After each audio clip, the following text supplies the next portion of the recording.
बिस्मिल्लाहिर्रहमानिर्रहीम। अस्सलाम वालेकुम बच्चों, उम्मीद है आप लोग खैरियत से होंगे। आज क्लास 12 एफएससी पार्ट 2 और आईसीएस पार्ट 2 की फिज़िक्स का चैप्टर नंबर 13 का टॉपिक है electromotive force and potential difference. इन दोनों के दरमियान आज हम डिस्कस करेंगे कि क्या डिफरेंस है, ठीक है। और इनमें डिफरेंस पे आने से पहले हम ये समझेंगे कि इलेक्ट्रोमोटिव फोर्स या ईएमएफ क्या चीज़ है, ठीक है ना। ईएमएफ जो है वो किसी भी सेल का होता है। किसी भी, आप देखें, अब सारी कहानी हमने पढ़ ली कि करंट पास कराएं कंडक्टर में तो इस तरह से रेजिस्टेंस डेवलप होती है, और रेजिस्टेंस ये है, रेजिस्टिविटी ये है। फिर हमने रेजिस्टर्स भी पढ़ लिए। तो अब हम आएंगे सेल के ऊपर कि इन सब चीज़ों में किसी भी सर्किट में करंट फ्लो कर रहा है तो किसकी वजह से कर रहा है। It is all because of the cell या बैटरी की वजह से, ठीक है ना। सम सोर्स ऑफ करंट, और सोर्स ऑफ करंट हमने पिछले वीडियो में पढ़ा है, पिछली मेरे ख्याल में पहली या दूसरी इस चैप्टर की वीडियो में।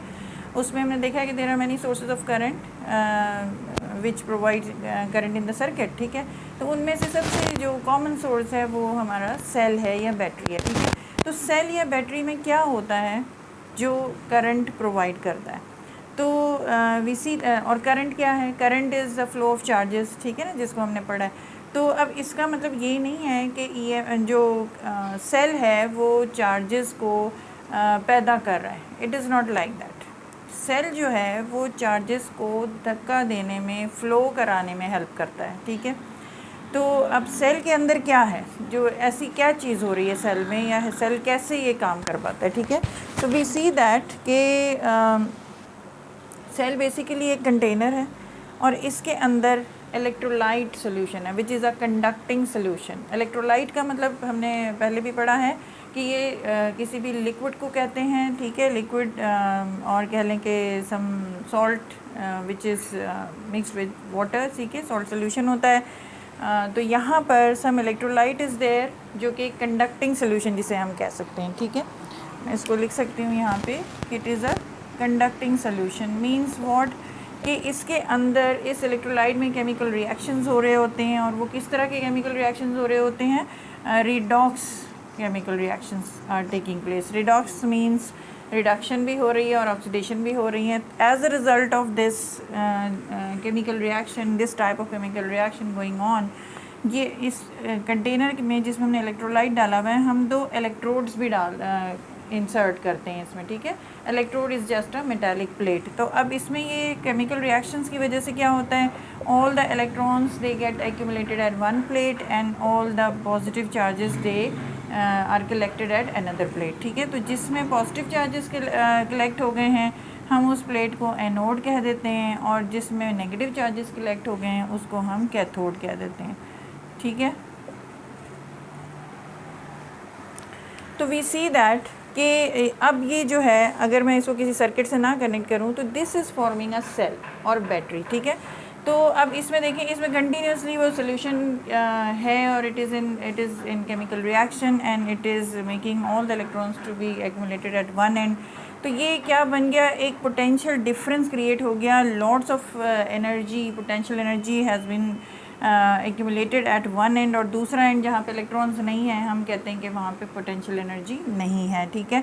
या इसके मुकाबले में कम है, तो एक पोटेंशियल डिफरेंस कम हो जाता है। मैं इसको इस बात से तशबीह देती हूँ या इस तरह से इसकी एनालॉजी लेती हूँ कि देखें, जब हम इट इज़ एक्चुअली, अगर हम देखें तो सेल्स को हम कंडक्टर्स में, मेटल्स में कनेक्ट करते हैं। मेटालिक सर्किट होती है, सारे कनेक्टिंग वायर्स जो हैं वो मेटल के बने होते हैं, और मेटल्स में कौन फ्लो करता है, which forms the current, it is electrons, ठीक है। तो हम इलेक्ट्रॉन्स को जो है वो इस तरह से समझते हैं कि जब केमिकल रिएक्शंस होते हैं सेल के अंदर, एक तरफ सारे इलेक्ट्रॉन इकट्ठे हो जाते हैं और दूसरे एंड पे इलेक्ट्रॉन्स नहीं हैं, बल्कि क्या हैं, पॉजिटिव चार्जेस हैं जिनसे वो निकल के इधर आए हैं, ठीक है। अब यू सी के जब हम किसी भी जगह पर, जैसे आप लोगों का रश ले लें, ठीक है, जैसे लोग जो हैं दे आर इलेक्ट्रॉन्स, और आप देखें कि अगर एक कमरे में बहुत सारे लोग जमा हो गए और सब जो है एक दरवाज़ा तोड़ के निकलने की कोशिश में हैं, तो जब सारे इकट्ठे हो जाएंगे तो दे हैव, एक पर्सन अगर दरवाज़ा तोड़ के निकलने की कोशिश, दरवाज़ा बंद है, दरवाज़ा तोड़ के निकलने की कोशिश कर रहा है तो वो नहीं कर सकता, उसके साथ दूसरा ज्वाइन हो जाए, तीसरा ज्वाइन हो जाए, एंड इस तरह बहुत सारे लोग जब इकट्ठे हो जाएं और वो दरवाज़ा तोड़ के बाहर निकलने की कोशिश करें तो निकल लेंगे ना। तो ये वी सी दैट कि इन सारे लोगों में इकट्ठे होकर क्या चीज़ आ गई, उनके अंदर एक एनर्जी, कलेक्टिव एनर्जी आ गई है, जिसको हम कहेंगे कि पोटेंशियल एनर्जी है, ठीक है। तो इसी तरह इलेक्ट्रॉन्स जब एक तरफ जमा हो जाते हैं, एक्यूमुलेट हो जाते हैं, तो they get lots of energy in them. तो वो एनर्जी यहाँ पे कलेक्टेड है, ठीक है, जब तक कि सेल कनेक्ट नहीं हुआ किसी सर्किट में। तो हम कहते हैं कि उसकी वजह से यहाँ पे तो कोई इलेक्ट्रॉन नहीं है which are going to move, ठीक है, whenever the cell is connected in a circuit. तो हम कहते हैं कि ये एंड जो है इस पर ज़्यादा इलेक्ट्रॉन्स जमा हो गए, और जैसे ही हम, और this and has larger energy and this and has less, ठीक है, इलेक्ट्रॉन्स की जब बात हो रही है। तो वरना जो कन्वेंशनली चलता है वो योर पॉजिटिव टर्मिनल को हम हायर पोटेंशियल और नेगेटिव टर्मिनल को हम लोअर पोटेंशियल लेते हैं। तो बताने का मकसद ये है, यहाँ पे समझाने का मकसद ये है कि एक पोटेंशियल डिफरेंस क्रिएट हो गया, यहाँ हायर एनर्जी या low energy in terms of electrons है, ठीक है। और ये क्या फ्लो करता है, whenever you connect this cell to a resistor here, resistor means it may be a conductor, conductor यानी कि कोई भी कंडक्टर है उसके अंदर एक रेजिस्टेंस होती है, कम या ज़्यादा, तो मैं इसको रजिस्टर बोल लूँ या कंडक्टर बोल लूँ, ठीक है।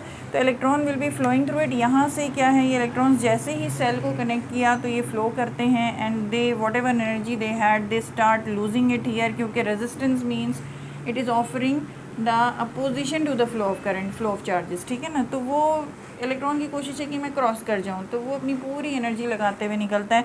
तो जितनी एनर्जी उसने सेल से ली होती है वो एनर्जी उसने यहाँ डिसिपेट करनी है या वेस्ट करते हुए यहाँ आता है, और यहाँ आके फिर वो सेल के अंदर फिर एनर्जी लेने की कोशिश करता है। तो यू सी इलेक्ट्रॉन यहाँ से आया, ये आ रहा है, और अब क्या है कि ये प्लेट में आके पॉजिटिव प्लेट में आ रहा है। तो यहाँ ये नहीं होता कि ये यहाँ के न्यूट्रलाइज हो जाए और इसके साथ डिपॉजिट हो जाए, बल्कि इन इलेक्ट्रोलाइट की जो केमिकल रिएक्शन है उसकी वजह से it is being pulled to this plate continuously जब तक ये रिएक्शंस चल रहे हैं।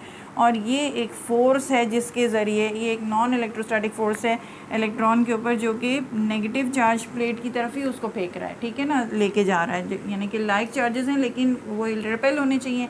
तो एक एक्स्ट्रा फोर्स इसके ऊपर लग रहा होता है, जिसकी वजह से these electrons are actually getting accumulated to this, they are getting collected to this negative terminal, ठीक है ना।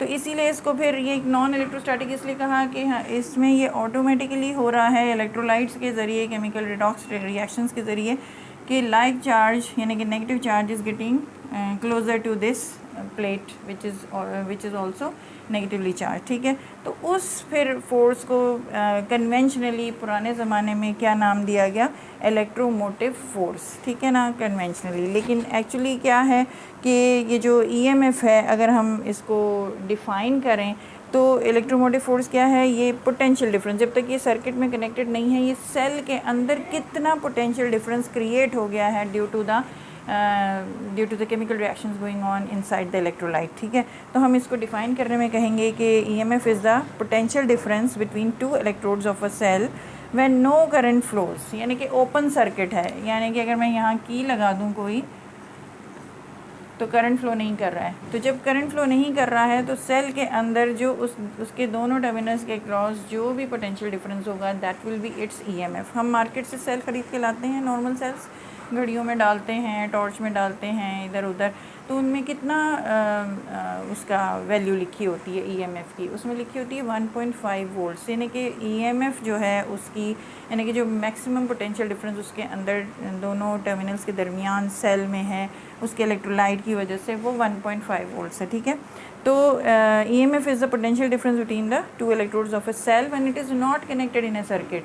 और जैसे ही वो सर्किट में कनेक्ट हुआ तो जब वो एनर्जी लेके चला और इलेक्ट्रॉन ने जो एनर्जी यहाँ लूज़ की, that is the potential difference across this register, फिर वो पोटेंशियल डिफरेंस हो जाएगा, ठीक है।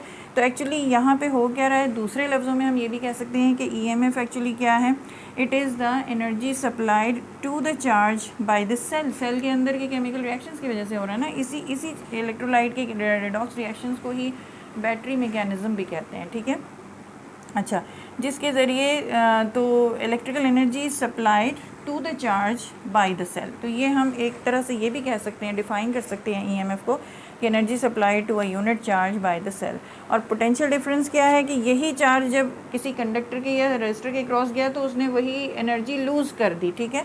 अच्छा, इसको हम फॉर्मूले में भी लिख सकते हैं कि E is equal to W by, formula उसका भी यही आएगा, लेकिन वहाँ E नहीं लिखेंगे, फिर हम इसको लिखेंगे it is V is equal to W by Q.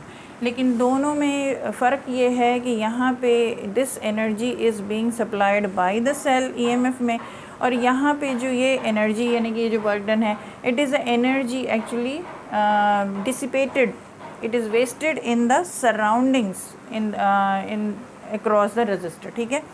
तो ये पहला डिफरेंस है दोनों में, और दोनों की डेफिनेशन भी बनती है। डेफिनेशन में आप देख लें कि energy supply to unit charge by the cell and here it is a energy, कहना चाहिए अगर वही लफ्ज़ ले लूँ तो supplied by the charge to its surroundings. यहाँ पे है from the cell to charge, यहाँ है from the charge to the surroundings, ठीक है। उतनी ही एनर्जी वो वेस्ट करता हुआ वापस पहुंचता है अपोजिटली चार्ज प्लेट पे, ठीक है। फिर एनर्जी गेन करता है, यानी अपना बैग, एक तरह से आप समझ लें कि इलेक्ट्रॉन जो है एक बैग से, इलेक्ट्रॉन को एक बैग के साथ सेल ने तैयार किया, उसमें खूब एनर्जी भर दी, उसको लेके अब क्या है कि जैसे ही यानी कि electron is ready with its bag full of energy, जब ये कनेक्टेड नहीं है दैट इज़ इट्स ईएमएफ, और जैसे ही सर्किट में कनेक्ट हुआ अब इलेक्ट्रॉन चला और जब रजिस्टर के क्रॉस आया तो उसने अपनी सारी एनर्जी उसके ऊपर लगा दी, ख़त्म कर दी, वेस्ट कर दी, और करते हुए यहाँ तक वापस आ गया। तो अब सेल उसको फिर एनर्जी से भरता है उसके बैग को, और इलेक्ट्रॉन फिर चल पड़ता है। तो इस तरह से भी सी कि EMF is the energy supply to the unit charge by the cell, whereas the potential difference is actually the energy dissipated by the charge to its surroundings across the resistor. That is the main difference, ठीक है। फिर हम आते हैं कि ये जो potential difference को भी यहाँ पे देख लेते हैं। जैसे भी हमने कहा कि सेल को अगर हमने किसी सर्किट में कनेक्ट नहीं किया है तो उस वक्त electrodes of a cell when no current flows in a circuit या ओपन सर्किट है, और जब ये क्लोज सर्किट हो जाता है, ठीक है, उस वक्त पोटेंशियल डिफरेंस आता है अक्रॉस द रेजिस्टर। तो potential difference across the two terminals of the cell कह लें, चाहे आप यहाँ अक्रॉस मेजर कर लें उसका पोटेंशियल डिफरेंस, चाहे यहाँ मेजर कर लें, एक ही बात है। तो आप अक्रॉस द सेल बोल रहे हैं या कंडक्टर कह लें, व्हेन करंट इज़ ड्रॉन यानी कि क्लोज्ड सर्किट है। यहाँ पे आई शुड राइट कि ये कौन सा सर्किट है, क्लोज्ड सर्किट है। जब हम पोटेंशियल डिफरेंस मेजर करते हैं यानी कि ईएमएफ मेजर कर रहे हैं तो it is in the open circuit and measured across the two terminals of the cell, और potential difference is the it is measured across the resistor or the cell when it is connected in a circuit या when it is a closed circuit, ठीक है। अब दूसरा difference ये है कि energy is converted here, ये देखिए ये केमिकल रिएक्शंस की वजह से कौन सी एनर्जी जो है वो इलेक्ट्रिकल में बदल रही है, it is the non electrical form of energy converted to electrical form, यानी कि it is actually non electrical में भी स्पेसिफिकली कौन सी है, केमिकल एनर्जी, ठीक है, टू इलेक्ट्रिकल। अब पोटेंशियल डिफरेंस में क्या हो रहा है कि अब वो इलेक्ट्रिकल एनर्जी जो है it is being dissipated in the atmosphere in its surroundings in the form of heat energy and light energy. यहाँ हम बल्ब लगा दें तो वो उससे लाइट रोशनी हो जाएगी, लाइट हो जाएगी, लाइट निकलनी शुरू हो जाएगी, ठीक है। हीटर लगा देंगे तो उसमें से heat energy will be emanating, will start emanating, ठीक है। तो we see that energy converted from electrical to non-electrical form when charge passes through a resistor, that is its potential difference, ठीक है, वो भी आप कर सकते हैं। तीसरा डिफरेंस है कि ये जो EMF है it is always present in the cell even when no current is drawn through it। दूसरे लफ्ज़ों में आप ये भी कह सकते हैं कि आपने सेल को अगर सर्किट में नहीं भी कनेक्ट किया है, कोई उससे करंट नहीं ले रहे हैं, तो भी EMF हर हाल में होगा, ठीक है। जबकि पोटेंशियल डिफरेंस जो है across a conductor is zero when no current flows through it, और अगर यहाँ ये ओपन सर्किट है तो potential difference across the resistor जो है वो हमेशा क्या होगा, ज़ीरो होगा।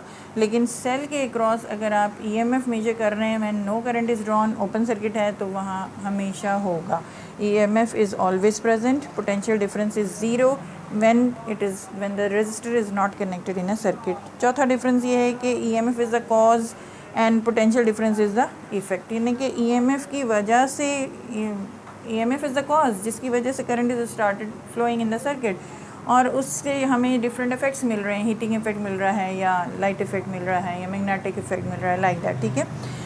पांचवा डिफरेंस है EMF is measured across the cell when not connected in any circuit, ठीक है ना। वही वाली बात होगी कि जब ये किसी सर्किट में कनेक्ट नहीं होता तब आप इस सेल को ये आपने ख़त्म कर दिया और वोल्ट मीटर लगा दें तो आपको जो वोल्टेज मिलेगा across the two ends of the cell that will be its EMF। जबकि ये जो पोटेंशियल डिफरेंस है it is measured across the conductor when it is connected in a circuit. अगर हमें पोटेंशियल डिफरेंस मेजर करना है तो हमें इस रेजिस्टर के अक्रॉस वोल्ट मीटर लगाना पड़ेगा, ठीक है ना। अगर पोटेंशियल डिफरेंस मेजर करना है across the resistor when it is connected in a circuit, फिर उसके लिए इसका क्लोज होना फिर सर्किट का ज़रूरी है, तब हम potential difference across this resistor लेते हैं। और तब हम अगर इसके क्रॉस भी ले लेंगे तो भी वो जब कनेक्टेड है, चाहे आप सेल के क्रॉस वोल्ट मीटर लगा लें चाहे रेजिस्टर के क्रॉस वोल्ट मीटर लगा लें, वही पोटेंशियल डिफरेंस होगी, ठीक है ना। अच्छा, तो these are the 5 differences between EMF and potential difference. और यहाँ आपको इसकी यूनिट बता दूँ कि EMF हो या पोटेंशियल डिफरेंस, हम from the formula we can have its unit as joules per coulomb, but its name is actually volt. हम क्या यूनिट यूज़ करते हैं, दोनों जगह वोल्ट यूनिट यूज़ करते हैं। ये डिफरेंस में नहीं है इसलिए इसके साथ नहीं आएगा, लेकिन we are actually studying EMF also, तो हमें ये पता होना चाहिए कि उसकी यूनिट क्या है, ठीक है। अच्छा, और अब हम आते हैं कि अगर हमने सेल यूज़ किया किसी सर्किट में, ठीक है, तो मैं ये मिटा रही हूँ इसको, उम्मीद है आप लोगों ने लिख लिया होगा, स्क्रीनशॉट ले लें इसका, ठीक है। अच्छा जी,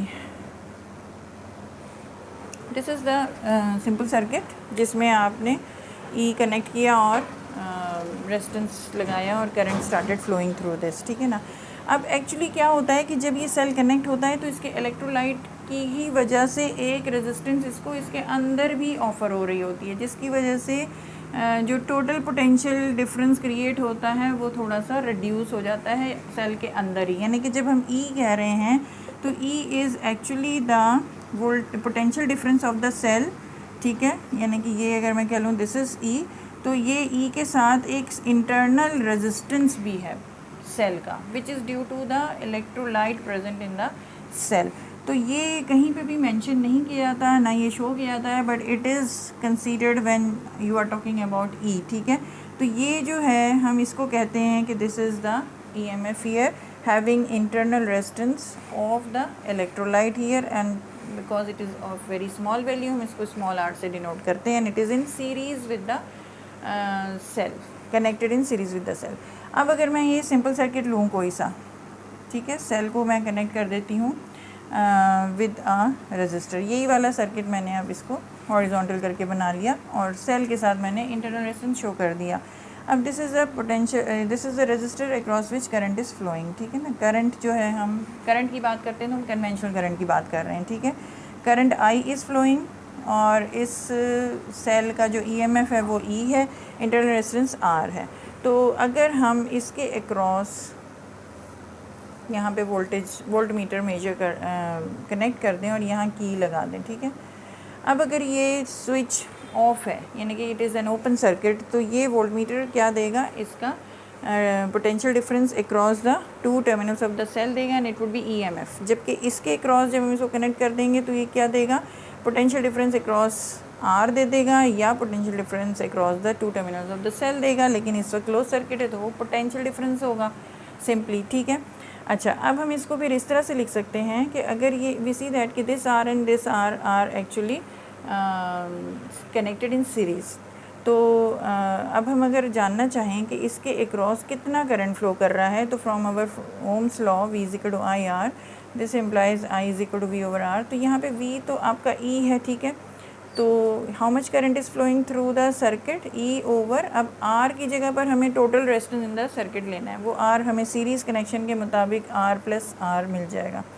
क्रॉस मल्टीप्लाई करें तो हमें ये मिलेगा I R plus I small r is equal to E, ठीक है ना। तो ये आप देख रहे हैं कि कितना इंपॉर्टेंट ये आपको एक फार्मूला मिल रहा है जहाँ पे this I R is the potential drop across the register, जिसको हम कहेंगे कि क्योंकि करंट फ्लो कर रहा है तो ये terminal voltage of the cell कह लें या terminal voltage of the resistor कह लें, it should be denoted by VT plus IR is equal to E, ठीक है। और आप इसको ये देख सकते हैं कि जो EMF है वो टर्मिनल पोटेंशियल प्लस जो potential drop IR is actually the potential drop across the, यानी कि टोटल करंट जो फ्लो कर रहा है तो इसके अक्रॉस जो पोटेंशियल ड्रॉप हुआ है वो भी आप यहाँ IR के साथ लिखेंगे। तो EMF जो है it is the sum of the terminal voltage plus IR। तो this is very important equation, formula you can say for solving numericals when the cell is connected in a circuit, ठीक है। और जब भी cell किसी circuit में connect होता है तो actually it is in which position, charging position और डिस्चार्जिंग पोजीशन, कौन सी किस तरह ये एक्ट कर रहा होता है। देखें जब सेल किसी भी सर्किट में कनेक्टेड है तो वो डिस्चार्ज हो रहा है, अपनी EMF ख़त्म कर रहा है। हम कहते हैं ना कि सेल इस कनेक्शन में है और वर्क करते करते ख़त्म हो गया है, सेल ख़त्म हो गए हैं, ठीक है। सेल इज़ डेड मीन्स कि डिस्चार्ज हो गया है, वो डिस्चार्जिंग हो गई है, यानी कि जब भी सेल कनेक्शन में होता है सर्किट में तो वो डिस्चार्जिंग में होता है और उसकी EMF जो है वो कम होती जाती है, ठीक है ना। तो ये डिस्चार्जिंग के वक्त की सिचुएशन है, E is equal to VT plus IR। और जब चार्जिंग पोजीशन में आता है यानी कि EMF उसकी कम हो गई है तो EMF में आपको क्या करना पड़ता है, एक ये टर्मिनल वोल्टेज जो पोटेंशियल ड्रॉप अक्रॉस रेजिस्टेंस है उसको ऐड करना पड़ता है। फिर इक्वेशन हमारा आ जाता है वो, चलें उसको आप रहने दें वरना आप कंफ्यूज होंगे। ये सिर्फ यहाँ तक याद रखें कि this IR is the terminal potential difference, क्योंकि सर्किट में करंट फ्लो कर रहा है तो VT लिख देंगे, तो terminal potential difference plus IR is equal to E। मैं हमें यहाँ पे ही यहाँ तक इसमें आपको बुक में यहाँ तक आपको एक्सप्लेन हुआ है। तो आई होप कि ये समझ आ गई आपको। डिफरेंसेस मैंने ये लिख दिए हैं, 5 डिफरेंसेस अगर पूछे जाएं तो। EMF की ये अंडरस्टैंडिंग देने के लिए आपको दिया है, कोई लॉन्ग क्वेश्चन नहीं आता कि आप EMF को एक्सप्लेन करें, ठीक है। लेकिन you should have the concept. और ये भी सर्किट डायग्राम जो है ये आपको एक्सप्लेन करने के लिए है, इसका सिर्फ आपने ये फार्मूला याद रखना है कि E is equal to which is EMF is equal to terminal potential difference plus potential drop across its internal resistance. इस वीडियो में यहीं तक। इसके बाद आने वाली अगली वीडियोस में आगे के आर्टिकल्स को समझेंगे। तब तक के लिए इंतज़ार करें, मुझे इजाज़त दें। चैनल को याद रखें, फिज़िक्स पेज, इसको सब्सक्राइब करें, लाइक करें, शेयर करें। बहुत शुक्रिया, अपना ख्याल रखिएगा।